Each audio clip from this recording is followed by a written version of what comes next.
Finally മമ്മൂട്ടിയുടെ Dominic എന്ന ചിത്രത്തിൻ്റെ ഒഫീഷ്യൽ ട്രെയിലർ റിലീസ് ചെയ്യാൻ പോവുകയാണ്. അതിൻ്റെ ഒഫീഷ്യൽ അപ്ഡേഷനാണ് ഇന്നൊരു വീഡിയോ ഭാഗത്ത്.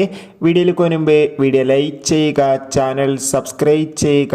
ജനുവരി മാസം ഇനിയും ധാരാളം ചിത്രങ്ങൾ അങ്ങോട്ട് OTTയിലും ഒപ്പം തിയേറ്ററുകളിൽ എത്താൻ പോവുകയാണ്. ചാനൽ പരിശോധിച്ചാൽ നിങ്ങൾക്ക് കാണാം. ഗൗതം വാസുദേവൻ്റെ സംവിധാനത്തിൽ മമ്മൂട്ടി, ഗോകുൽ സുരേഷ് എന്നൊക്കെ പ്രധാന കഥാപാത്രങ്ങളായിട്ട് വരാൻ പോകുന്ന ചിത്രമാണ് ഡൊമിനിക്. എല്ലാ സിനിമാ പ്രേമികളും ഒരേപോലെയാണ് ഡൊമിനിക് എന്ന ചിത്രത്തിൻ്റെ ഓരോ അപ്ഡേഷനും അറിയാൻ വേണ്ടി കാത്തിരിക്കുന്നത്. ചിത്രത്തിൻ്റെ ഒഫീഷ്യൽ ടീസറിനൊക്കെ മികച്ച അഭിപ്രായം തന്നെ സ്വന്തമാക്കാൻ വേണ്ടി സാധിച്ചിട്ടുണ്ടായിരുന്നു.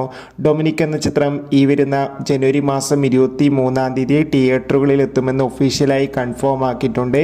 അങ്ങനെ കാത്തിരിപ്പിനൊടുവിൽ ചിത്രത്തിൻ്റെ ഒഫീഷ്യൽ ട്രെയിലറും റിലീസ് ചെയ്യാൻ പോവുകയാണ്. ഡൊമിനിക് എന്ന ചിത്രത്തിൻ്റെ ഒഫീഷ്യൽ ട്രെയിലർ ഇന്ന് വൈകുന്നേരം 6 മണിക്കായിരിക്കും റിലീസ് ചെയ്യുക.